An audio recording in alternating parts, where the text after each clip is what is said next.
Stool examination, stool को हम faeces examination भी कहते हैं, ठीक है। और तीसरा जो रहेगा आपका सीएसएफ रहेगा, और चौथा सीमेन एग्जामिनेशन। ये चार टॉपिक आपके क्लिनिकल पैथोलॉजी के हैं, है ना। तो ये अपन आज जो अपन स्टार्ट कर रहे हैं टॉपिक, वो रहेगा आपका स्टूल एग्जामिनेशन, ठीक। वॉइस क्लियर है सभी को, आवाज आ रही है? Yes sir. Yes sir. चलिए अपन स्टार्ट करते हैं स्टूल एग्जामिनेशन।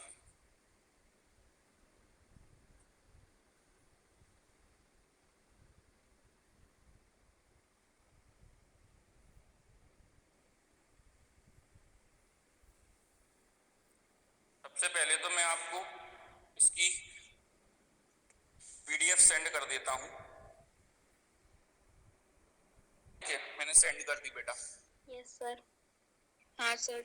स्टूल या फिजिक्स एनालिसिस है ना, इसको डाउनलोड कर लो सभी।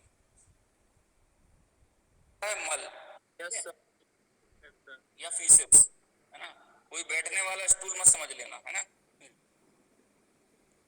एग्जामिनेशन ऑफ फीसेस या स्टूल एनालिसिस। इंट्रोडक्शन देखिए इसका। भोजन के डाइजेशन तथा स्टमक और इंटेस्टाइन के द्वारा डाइजेस्टेड फूड से बॉडी के लिए आवश्यक तत्वों का एब्जॉर्प्शन होने के बाद अपचित, त्याज्य या अनडाइजेस्टिव एक्सक्रिएटिव फूड के रूप में एनस यानी गुदा मार्ग से रेक्टम बाहर निकल जाने वाला पदार्थ स्टूल या फीसिस कहलाता है। ये क्या है, इसकी डेफिनेशन है स्टूल की, है ना। स्टूल क्या होता है ना, तो क्या होता है, जब भोजन का डाइजेशन हो जाता है ना, और जो स्टमक है हमारा, और स्टमक में और जो इंटेस्टाइन के द्वारा जो डाइजेस्टिव फूड होता है, उस डाइजेस्टिव फूड से बॉडी के लिए क्या होता है, जो आवश्यक तत्व होते हैं उनका क्या कर लेती है, जो स्मॉल इंटेस्टाइन होती है वो तो एब्जॉर्प्शन कर लेती है। यानी कि जो हमारी बॉडी के लिए जो आवश्यक न्यूट्रिएंट्स होते हैं, आवश्यक तत्व होते हैं, वो क्या करते हैं, स्मॉल इंटेस्टाइन के द्वारा उसका एब्जॉर्प्शन हो जाता है, यानी कि अपशोषण हो जाता है। एब्जॉर्प्शन यानी अपशोषण, अपशोषित कर लेती हैं जो इंपोर्टेंट आवश्यक तत्व होते हैं बॉडी के लिए, ठीक है। बॉडी, क्योंकि ये प्रकृति की देन है बॉडी हमारी एक, तो वो क्या कर लेती है, जो आवश्यक न्यूट्रिएंट्स हैं जिसको उसकी आवश्यकता है वो ग्रहण कर लेती है। इसके अलावा जो एक्सक्रिएटरी फूड होते हैं, जो अनडाइजेस्टेड होते हैं यानी अपचित, जो पचित नहीं है या अनडाइजेस्टेड है, उसको क्या करती है, उसको भेज देती है वो लार्ज इंटेस्टाइन में, ठीक है। तो लार्ज इंटेस्टाइन से होते हुए वो क्या करते हैं, लार्ज इंटेस्टाइन से होते हुए वो रेक्टम के द्वारा बाहर निकाल दिए जाते हैं, या एनस या गुदा मार्ग से बाहर निकाल दिया जाता है। तो वो क्या होता है, वो होता है एक वेस्ट प्रोडक्ट, जिसे हम क्या कहते हैं, स्टूल या फीसिस कहते हैं। इतना समझ में आया।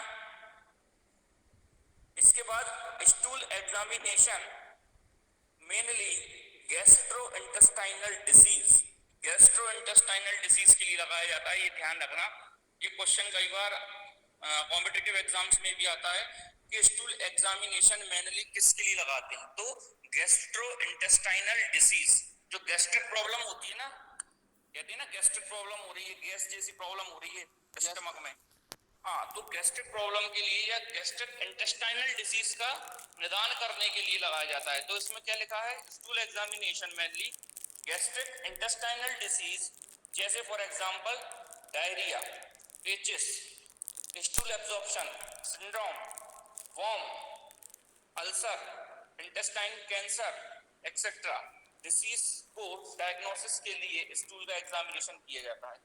कौन कौन सी, अब जो गैस्ट्रिक प्रॉब्लम है कौन कौन सी है, डायरिया, डायरिया यानी दस्त, ठीक है, डायरिया यानी दस्त है, मतलब दस्त क्या है, एक गैस्ट्रिक प्रॉब्लम है।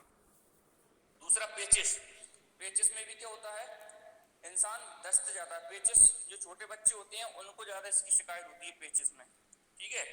तीसरा है स्टूल का एब्जॉर्प्शन, स्टूल एब्जॉर्प्शन होना।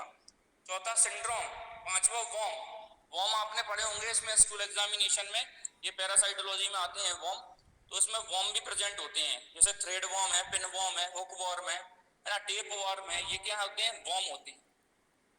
तो वॉर्म और अल्सर, अल्सर यानी जो हमारे पेट के अंदर अल्सर होते हैं, जो जैसे पेट में मान लीजिए अल्सर हो गए, तो क्या होता है, अल्सर होने की कंडीशन में, अल्सर यानी छाले टाइप के पड़ जाते हैं ना, जैसे अपने मुंह में छाले हो जाते हैं, ऐसे ही जो स्टमक है या इंटेस्टाइन है उसमें भी क्या पाए जाते हैं, अल्सर हो जाते हैं। तो अल्सर हो जाने की कंडीशंस में क्या होते हैं, वहां पर पैरासाइट्स या वर्म जो होते हैं वो अटैक करते हैं, जो कि हमारे स्टमक के लिए, इंटेस्टाइन के लिए हार्मफुल होते हैं। तो अल्सर, इंटेस्टाइन कैंसर, उससे क्या होता है, धीरे धीरे वो इंटेस्टाइन कैंसर का रूप ले लेता है। ज्यादा बड़ा अल्सर हो जाएगा तो वो धीरे धीरे कैंसर में परिवर्तित हो जाएगा, तो वो हो जाएगा इंटेस्टाइन कैंसर, यानी आंत का कैंसर। तो इत्यादि डिसीज के डायग्नोसिस के लिए स्टूल का एग्जामिनेशन किया जाता है। स्टूल एग्जामिनेशन के लिए तथा स्टूल के कलेक्शन के लिए निम्नलिखित बातों का ध्यान रखना बहुत आवश्यक है। अब जो मैं स्टूल कलेक्शन के लिए क्या क्या बातों का ध्यान रखना चाहिए, ये बहुत इंपॉर्टेंट टॉपिक है, पेपर में भी अधिकतर आता है। ठीक है, तो इसमें देखें क्या क्या चीजें हैं जो ध्यान रखने लायक हैं हमारे स्टूल एग्जामिनेशन के कलेक्शन के लिए। तो पेशेंट का स्टूल सैंपल लेने से पूर्व 5 से 6 दिन तक आयरन और अन्य धात्विक यौगिक यानी अदर मेटल कंपाउंड ग्रहण नहीं करना चाहिए। पहला टॉपिक क्या है, अगर हम किसी पेशेंट का स्टूल सैंपल का कलेक्शन कर रहे हैं तो हम उसे क्या एडवाइस देंगे पेशेंट को, उसे हम ये एडवाइस करेंगे कि 5 से 6 दिन पहले आयरन और अन्य धात्विक यौगिक यानी अदर मेटल कंपाउंड, ठीक है, इसको हिंदी में लिख लेना चाहो तो आप, आयरन और अन्य धात्विक यौगिक ग्रहण नहीं करना चाहिए। आयरन वगैरह या ऐसी चीजों का हमें क्या है, जो धात्विक यौगिक होते हैं उनको हमें नहीं खाना चाहिए या ग्रहण नहीं करना चाहिए। ठीक, दूसरा पॉइंट, वार्म एग्जामिनेशन में स्टूल एग्जामिनेशन करने के लिए कलेक्शन से पहले कोई मेडिसिन नहीं लेना चाहिए। इसमें कोई मेडिसिन लिखा हुआ है आगे, नहीं लेना चाहिए, है ना। यानी कि अगर आप वर्म का एग्जामिनेशन करने हैं, वर्म क्या होते हैं, एक प्रकार के पैरासाइट्स होते हैं, है ना। जैसे मैंने अभी आपको नाम बताया ना, hook warm, tape warm, pin warm, ये सब क्या है, ये वर्म होते हैं। तो अगर हम वार्म का एग्जामिनेशन कर रहे हैं तो हम पेशेंट को ये एडवाइस देंगे कि किसी भी प्रकार की उसे मेडिसिन नहीं लेना चाहिए, क्योंकि अगर वो मेडिसिन ले लेता है तो उस कंडीशंस में क्या होते हैं, वर्म धीरे धीरे नष्ट हो जाते हैं और स्टूल एग्जामिनेशन में पकड़ में नहीं आते। तो इसीलिए हमें उसको ये एडवाइस दें कि किसी भी प्रकार की मेडिसिन नहीं लेना चाहिए।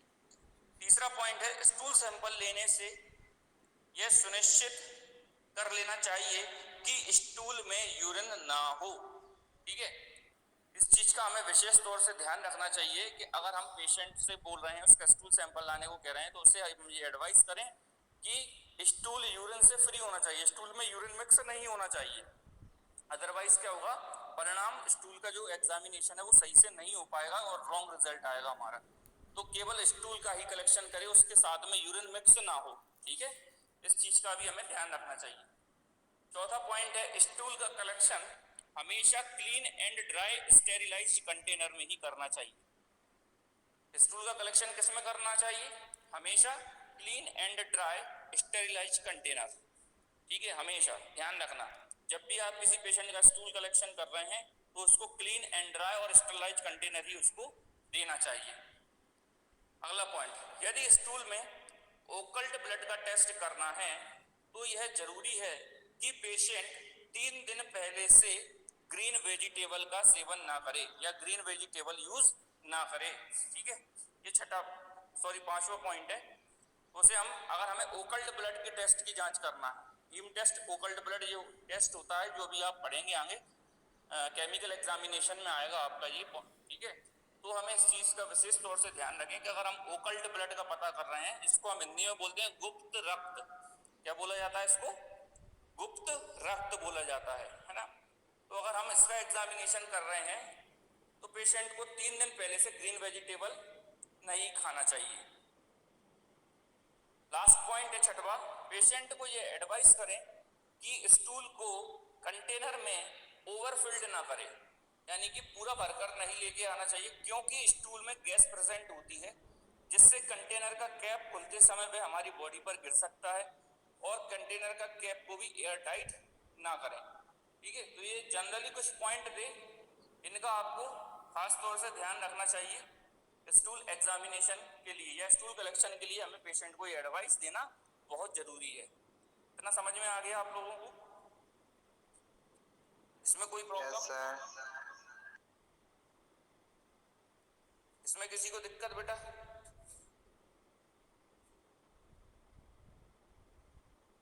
No sir. इसके बाद आगे देखें, इसमें ये हो गया आपका कलेक्शन वाला मैटर। इसके बाद जो है इसका फिजिकल एग्जामिनेशन आएगा। यूरिन एग्जामिनेशन की तरह स्टूल का भी हम फिजिकल एंड केमिकल या माइक्रोस्कोपिक एग्जामिनेशन किया जाता है। फिजिकल एग्जामिनेशन में स्टूल की क्वांटिटी, कलर, कंसिस्टेंसी, ऑर्डर और पीएच आदि का निदान किया जाता है। फिजिकल एग्जामिनेशन का मतलब इसका भौतिक परीक्षण, ठीक है, हिंदी में क्या बोलते हैं, भौतिक परीक्षण, यानी स्टूल का हमें भौतिक परीक्षण करना है, फिजिकल एग्जामिनेशन करना है, तो उसके लिए हमें किन किन चीजों का एग्जामिनेशन करना पड़ेगा। फॉर एग्जांपल जैसे कि स्टूल, सबसे पहले स्टूल क्वांटिटी कितना है, तो स्टूल की जो नॉर्मल क्वांटिटी होती है वो होती है 150 से 200 ग्राम पर डे होती है।